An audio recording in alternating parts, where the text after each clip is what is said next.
मित्रांनो, आज आहे जागतिक मित्रत्वाचा दिवस. जागतिक मित्रत्वाचा दिवस, इंटरनॅशनल फ्रेंडशिप डे. आज आपण मित्रांवरती बोलूया. आज आपण मित्रांना भेटूया. आज मी तुम्हाला माझ्या एका जीवश्य कंठस्थ मित्राची तुम्हाला मी भेट घालून देणार आहे. या तर आपण मित्रांना भेटूया.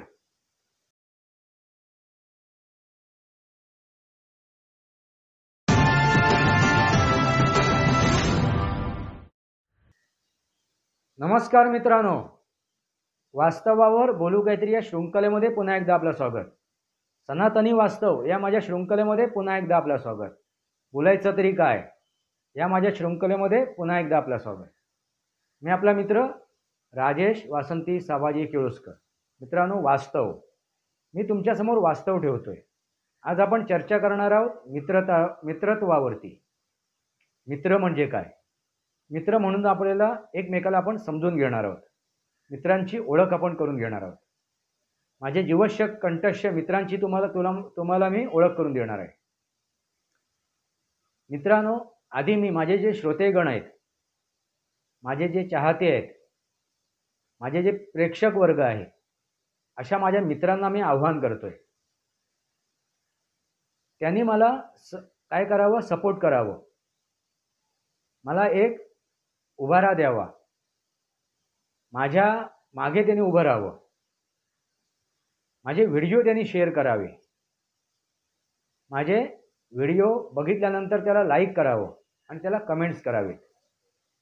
त्यांनी मला प्रोत्साहन द्यावं, अशी माझ्या मित्रांकडे एक कळकळीची विनंती आहे, आव्हान आहे. आणि ते स्वीकारतील, मला प्रोत्साहन देतील, मला सपोर्ट करतील, अशी माझी आशा आहे. आज मित्रत्वाच्या दिवशी, म्हणजे रोजच मित्रत्वा दिवस असतो. रोजच मी तुम्हाला मित्र म्हणून संबोधतो. रोज मी तुमच्यासमोर येतो माझे विषय घेऊन, माझे विचार घेऊन, वास्तवाचे, सत्याचे. त्यामुळे मी तुम्हाला मित्र म्हणूनच संबोधतो. तर माझ्या श्रोत्यागणांना, मित्रांना हार्दिक हार्दिक शुभेच्छा या मित्रत्वाचे. चला तर मी तुम्हाला माझ्या जीवश्य कंठस्थ मित्रांची ओळख करून देतो. मित्रांनो, सर्वात जवळचा मित्र म्हणजे कोण माहिती आहे का? तर ज्ञान आहे. ज्ञानयुक्त असणं, ज्ञानी होणं, ज्ञान संपादन करणं. मित्रांनो, त्या ज्ञानासमोर आपण नतमस्तक होऊया. त्या ज्ञानासमोर आपण नम्र होऊया आणि त्याला स्वीकारूया. त्याला आपण मिठीत घेऊया. त्याला आपण कुरवाळूया. त्याच्यासमोर बरोबर आपण कसं अगदी काय व्हायला पाहिजे, सर्वस्व अर्पण करायला पाहिजे त्या ज्ञानासमोर. आणि मी विद्यार्थ्यांना सांगतोय की तुम्ही ज्ञान संपादन करा, विद्यार्थी धर्म पाळा. हा माझा त्यांना कळकळीचा एक विनंती आहे. आणि त्या धर्म पाळण्यासाठी जे काय कायदे नियम पाळायचे आहेत ते तुम्ही अगदी काटेकोर पाळा. आपल्या ज्ञान सदृश्य मित्राला जर आपल्याला प्राप्त करायचं असेल, मिळवायचं असेल, तर माझ्या आयुष्यातील प्रत्येक मित्राला, म्हणजे बालपणापासून अगदी शालेय जीवनापासून जे माझे मित्र आहेत, त्या मित्रांना सुद्धा हार्दिक शुभेच्छा. त्या मित्रांना सुद्धा हार्दिक शुभेच्छा. माझे महाविद्यालयीन जीवनामध्ये असलेल्या मित्रांना सुद्धा, पावलोपावली जे मला मित्र भेटले त्या मित्रांना सुद्धा, प्रत्येक जीवाला, प्रत्येक जीवजंतूला, प्रत्येक प्राणीमात्राला या मित्रत्व दिनाच्या हार्दिक हार्दिक शुभेच्छा. मित्रांनो, मित्र असावा तर राधाकृष्णासारखा. मित्र असावा तर राधाकृष्णासारखा. मित्र असावा तर कृष्ण सुदामासारखा, सुदामा कृष्णासारखा. मित्र असावा तर जिजामाता छत्रपती शिवाजी महाराजांसारखा. मित्रांनो, अनेक मित्र आहेत. अनेक मित्रांची उदाहरणं देता येतील. इतिहासात असे अनेक मित्र होऊन गेले आणि वर्तमानात सुद्धा मित्र आहेत. पण मित्र कसा असावा, तो विश्वासपूर्ण असावा, 100% विश्वासपूर्ण असावा. विश्वास म्हणजेच मित्र, विश्वास म्हणजेच मैत्री. आणि हा मैत्रीत्वाचा दिवस, मित्रत्वाचा दिवस म्हणजे विश्वास परिपूर्ण ओथंबून वाहणारा 100% असा तो मित्रत्वाचा दिवस. आणि त्या दिवसाच्या हार्दिक हार्दिक शुभेच्छा. मित्रांनो, पहिले माझे जीवश्य कंठस्थ मित्र कोण आहेत, तर माझे जन्मदाते, माझी आई आणि माझे वडील. मित्रांनो, प्रत्येक प्राणीमात्रांचे जीवश्य कंठस्थ मित्र हे कोण असतात, तर आई आणि वडील, त्यांचे जन्मदाते. आणि मित्रांनो, खरोखरच माझे आई वडील माझे जीवश्य कंठस्थ मित्र होते. आता ते हयात नाही आहेत. मित्रांनो, माझ्या वडिलांनी माझ्यावरती भरभरून प्रेम केलं, माझ्या आईने सुद्धा माझ्यावरती भरभरून प्रेम केलं. त्याचं एक उदाहरण देतो तुम्हाला मित्रांनो, माझ्या वडिलांनी आपल्या मृत्यूनंतर असे काय दस्तावेज माझ्या सुपूर्द करायला लावलेत, जे काय पुरावे आहेत, आणि त्यांनी माझ्यावरती विश्वास ठेवला. आमच्या भावंडामध्ये माझ्यावरती विश्वास ठेवला आणि माझ्याकडे ते दस्तावेज सुपूर्द करायला लावलेत. ते पुरावे आहेत, काही दस्तावेज आहेत, काही व्यवहाराचे आहेत. असं का केलं, तर ते विश्वास ठेवला त्यांनी माझ्यावरती. म्हणजे मित्राचा दुसरा स्वरूप काय, तर विश्वास, विश्वास, श्रद्धा. विश्वास म्हणजेच मित्र, परिपूर्ण विश्वास. मित्र, मित्राचा अर्थ जर कोड करायचा ठरला, मित अधिक र अ, मित अधिक र अ. मित म्हणजे शांत, सर्वस्व अर्पण करणारा, सर्वस्व निछावर करणारा, सर्वस्व देणारा, दाता, फक्त देणारा, प्रेमाची गंगा वाहणारा, प्रेमाने अगदी पूर्णपणे ओथंबून वाहणारा, असा तो मित, शांत. आणि र अ म्हणजे राहणारा, कार्यरत राहणारा, चिरंतर निरंतर कार्यरत राहणारा, आपल्या मित्रासाठी, आपल्या स्नेहासाठी, आपल्या जवळच्या जीवश्य कंठस्थ जीवासाठी. मित्रांनो, वसुधैवम कुटुंबकम, वसुधैवम कुटुंबकम असं आपण म्हणतो. त्यामुळे ह्या धर्तीवरती जे काय जीवजंतू आहेत, जे काय प्राणीमात्र आहेत, ज्या काय वनस्पती आहेत, जे काय सृष्टी आहे, त्या सृष्टीतील प्रत्येक सजीव आणि निर्जीव ही गोष्ट आपली मित्र असते. मित्रांनो, आपण बोलत होतो काय, तर आई आणि वडील.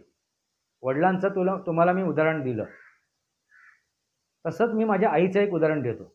शेवटच्या क्षणी, तिच्या शेवटच्या जीवनाच्या शेवटच्या प्रवासामध्ये तिने असे काय विचार माझ्याकडे ठेवले, माझ्याशी जे संवाद साधला तिने, आणि जो विश्वासाने माझ्याकडे तिने बघितलं आणि जी काय आश्वासनं घेतली, ते पाहिल्यानंतर, ते बघितल्यानंतर माझी आई माझी जीवश्य कंठस्थ मैत्रीण होती. पण काही कुटुंबातील, काही परिवारातील सदस्यांमुळे ती काही काळापुरती माझ्यापासून दूर झाली होती आणि त्याच्यामुळे तिचं नुकसान सुद्धा झालं. असो, त्याच्यावरती आपण येऊ, मी त्याच्यावरती माझे व्हिडिओ करणार आहे. पण तिने माझ्याकडे आपल्या सगळ्या व्यथा, आपलं मन हलकं केलं शेवटच्या क्षणी. त्यावेळी ती हॉस्पिटलमध्ये ॲडमिट होती. मित्रांनो, त्यावेळी सगळे तिने आपलं मत आणि तिने माफीसुद्धा माझ्याकडे मागितली की मी चुकले, मी तुझं ऐकलं नाही, मी तुला समजून घेतलं नाही, आणि माझी जी दिशाभूल केली त्याच्यामुळे माझी ही चूक झाली. आणि त्यांनी ते मान्य केलं, कबूल केलं. ते आज माझ्याकडे रेकॉर्ड आहे, त्याचा पुरावासुद्धा आहे, तो मी तुम्हाला दाखवूसुद्धा शकतो. पण हे महत्त्वाचं नाही मित्रांनो. पण माझ्या आईने माझ्यावरती विश्वास दर्शवला, दाखवला, अगदी जीवनकालापर्यंत दाखवला. मित्रांनो, माझा जन्म झाला आहे ना, तो मरता मरता माझ्या आई वडिलांनी मला जगवलेला आहे. माझ्या आईवडिलांनी मला मरता मरता जगवलेलं आहे. हे सर्वात मोठं उदाहरण आहे. कारण माझा 7व्या महिन्यात जन्म झालेला आहे. आणि असं असताना सुद्धा डॉक्टरनी आशा सोडली होती, वैद्यांनी आशा सोडली होती, पण माझ्या आईवडिलांनी आशा सोडली नाही आणि मला जगवलं आणि मी आज तुमच्यासमोर बसलोय आणि ह्या मोठ्या मोठ्या गोष्टी करतोय. वास्तव तुमच्यासमोर सांगतोय. त्यांचंच हे सर्व देणं आहे, माझ्या आईवडिलांचं. त्यामुळे पहिले प्रत्येक जीवाचे जीवश्य कंठस्य मित्र ते म्हणजे आईवडील असतात. मित्रांनो, त्या आईवडिलांनीच माझी एकाशी ओळख करून दिली. ते म्हणजे माझे सद्गुरू साईनाथ महाराज, साई समर्थ, माझे सद्गुरू. ते माझे जीवश्य कंठस्य मित्र आहेत.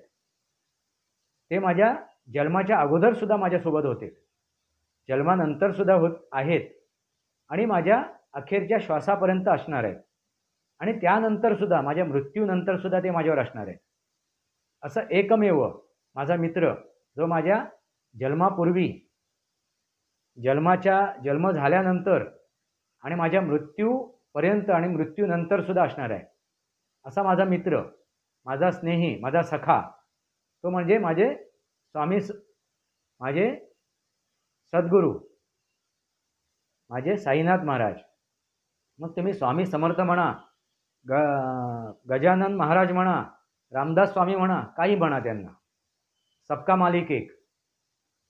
मग कुठल्याही देवाचं नाव घ्या, कृष्ण वंदे जगद्गुरू, कृष्ण वंदे जगद्गुरू. मित्रांनो, हे आपले कोण आहेत? जीवश्य कंठस्य मित्र आहेत. ही माझी ओळख झाली नंतर. त्याच्यानंतर माझे भाऊ बहीण होतेच, पण त्या भाऊ बहिणीमधील एक माझी बहीण जीवश्य कंठस्य मैत्रीण, ती म्हणजे गीता मयेकर, आताची गीता मयेकर, विद्यमान. पूर्वी ती गीता केळुसकर होती. ती माझी एक बहीण, माझी जीवश्य कंठस्य मैत्रीण होती असं म्हणावं लागेल. कारण कुठेतरी तिच्या मनात माझ्याबद्दल अडी निर्माण झालेली आहे, माझ्याबद्दल अविश्वास निर्माण झालेला आहे. त्यामुळे तिच्या बाबतीत मी तिचा मित्र आहे, अगदी शेवटपर्यंत मित्र असणार, जीवश्य कंठस्य मित्र. आणि तिच्या व्यथा मी समजतो, तिची परिस्थिती मी समजतो, उमजतो. त्यामुळे ती माझ्यावर कशी वागली किंवा तिने माझ्याबद्दल कसा विचार केला ते माझ्यासाठी दुय्यम आहे. असो मित्रांनो, ती माझी एक जीवश्य कंठस्य मैत्रीण, माझी बहीण. पण त्यापूर्वी म्हणजे माझ्या बहिणीच्या पूर्वी एक माझी मैत्रीण होती, ती आता अहियात नाही आहे. ती म्हणजे माझी आजी, जीवश्य कंठस्य मैत्रीण. आणि ह्या माझ्या आजीशी जे काही मी माझ्या मनातलं बोललोय किंवा आजीने आपल्या मनातलं सांगितलं आहे, आपल्या आयुष्यातल्या व्यथा सांगितली आहेत, गोष्टी सांगितल्या आहेत, आम्ही एकमेकांना अगदी मन मोकळं एकमेकांसमोर केलं होतं. अशी माझी ती आजी. ती मला ज्यावेळी सोडून गेली ना मित्रांनो, तो दिवस मी तिला पाहू शकलो नाही शेवटचा. मी तिला भेटायला गेलो होतो त्या दिवशी, माझ्या आजीला, तिला मुंबईला आणायला. कारण माझं त्यावेळी लग्न जमलं होतं आणि त्या लग्नासाठी माझ्या त्या मैत्रिणीला आणायला मी गावाला गेलो होतो. पण माझ्या एका कुटुंबातील सदस्याने चुकीची माहिती तिला दिली, माझ्याबद्दल चुकीची माहिती दिली, चुकीची बातमी दिली, चुकीच्या प्रकारे माझी गोष्ट तिच्यासमोर ठेवली आणि तिने धसका घेतला आणि तिला हृदयविकाराचा झटका आला आणि ती जागच्या जागी कोसळली. आणि हे सांगणारी व्यक्ती म्हणजे जिने तिला बातमी दिली आहे ना, त्या व्यक्तीनेच अगदी मोठ्या मोठ्या पराक्रम गाजवला, भीमपराक्रम गाजवल्याप्रमाणे ती मला सांगत होती, मी जेवढे तिथे पोचलो त्यावेळेला. आणि ते रेकॉर्ड आहे माझ्याकडे मित्रांनो, त्याचा पुरावा माझ्याकडे आहे. तिच्या मुखातून तिने दिलेलं काय आहे? पुरावा. आणि माझ्या आजीने त्यावेळी प्राण सोडला. माझं लग्न झालंय असं तिला सांगितलं गेलं आणि तिने प्राण सोडला, तिने धसका घेतला आणि तिने प्राण सोडला. ती माझी जीवश्य कंठस्य मैत्रिणी. आम्ही एकमेकांबरोबर अगदी मनातल्या, आपल्या जीवनातल्या सगळ्या गोष्टी शेअर केल्या. तिने कोणाबरोबरही आपल्या आयुष्यातल्या जीवनातल्या आपल्या मनातल्या गोष्टी शेअर केल्या नसतील, वाटल्या नसतील, त्या तिने माझ्यावरती केल्या, करायची ती, अशी माझी ती मैत्रीण होती. म्हणजे मन मोकळं झालं असेल ना मी कधी कोणाकडे, मन मोकळं करणं, ते म्हणजे माझ्या आजीकडे. आणि आजीने सुद्धा मन मोकळं फक्त माझ्याकडे केलं आहे. हा एक माझा अनुभव आहे मित्रांनो, माझी जीवश्य कंठश्य मैत्रीण. त्यानंतर माझा विवाह झाला आणि माझी पत्नी जीवश्य कंठश्य मैत्रीण. तिच्याही मनात गैरसमज निर्माण झालेत, तिच्याही मनात अढी निर्माण झाली. आजही ती माझी मैत्रीण आहे आणि शेवटच्या श्वासापर्यंत ती माझी मैत्रीण राहणार आहे. मित्रांनो, जे काय माझे आप्तेष्ट आहेत, माझे काय परिजन आहेत, शेजारी पाजारी आहेत, प्रत्येक प्राणी, प्रत्येक जीव माझे मित्रच आहेत, माझे ते स्नेहीच आहेत. मी त्यांना कधीच नाकारू शकत नाही. आता ते जर मला दुश्मन समजत असतील, मला आपला दुश्मन समजत असतील, मी त्याला काय करू शकत नाही. पण ते माझे मित्रच आहेत आणि शेवटच्या श्वासापर्यंत ते माझे मित्रच राहणार आहेत. त्यांनी कसं वागावं, कसं जगावं, त्यांनी काय निर्णय घ्यावे, कसं बोलावं, हा ज्याचा त्याचा प्रश्न आहे. पण प्रत्येक जीव, प्रत्येक प्राणी मात्र हा माझा मित्रच आहे. मी कोणाशी जाणून बुजून दुश्मनी केलेली नाही आहे, वैरत्व केलेलं नाही आहे, मी कोणाला वैरी समजलेलं नाही आहे. आता ज्याचा त्याचा प्रश्न आहे. असो मित्रांनो, तर माझी पत्नी आजही माझी मैत्रीण आहे, उद्याही राहणार आणि शेवटच्या श्वासापर्यंत ती माझी मैत्रीणच राहणार. आता तिने काय निर्णय घ्यायचा, तिने काय विचार करायचा, तिने काय ठरवायचं, कोणाचं ऐकायचं, कोणावरती विश्वास ठेवायचा, हा तिचा प्रश्न आहे. मित्रांनो, त्यानंतर एक माझी जीवश्य कंठश्य मैत्रीण, ती म्हणजे माझी मुलगी, माझी कन्या, जिला मी जन्म दिलेला आहे. ती माझी जीवश्य कंठश्य मैत्रीण. आता ती माझ्यावर विश्वास ठेवत नाही, तिचाही माझ्यावर 100% विश्वास नाही आहे. 0.1% 0.1% कुठेतरी ती डामाडोल आहे. माझं म्हणणं काय मित्रांनो माहिती आहे का, करायचं तर 100% करायचं. मग ते प्रेम असो, विश्वास असो, तो 100% ठेवायचा. दुश्मनी करायची तर 100% करायची, विरोध करायचा तर 100% करायचा. पण कसा तात्विक विरोध, विरोधाला विरोध नाही, शत्रुत्वाला शत्रुत्व नाही, तर तो तात्विक असावा, सद्विवेक बुद्धीने असावा. मित्रांनो लक्षात घ्या, माझी ती मैत्रीण, माझी मुलगी, जीवश्य कंठश्य मैत्रीण, तो 1.1%, 99.99% ती माझ्यावर विश्वास ठेवते, पण 0.1% तिला धोका देतो माझ्यावर विश्वास ठेवायला. तो कधी पूर्ण होईल त्याची वाट पाहतोय मी. माझे मित्र, जीवश्य कंठश्य मित्र. मित्रांनो लक्षात आलं का, मैत्री असावी तर 100%, आणि फक्त मैत्रीच असावी, दुश्मनी नसावी, शत्रू नसावा. आता जर शत्रू समोरच्याने मला बनवला असेल, तो त्याचा प्रश्न आहे, त्यांनी काय विचार करायचा, त्यांनी काय ठरवायचं. मित्र, जागतिक मैत्रत्वाचा दिवस, जागतिक मित्रत्वाचा दिवस.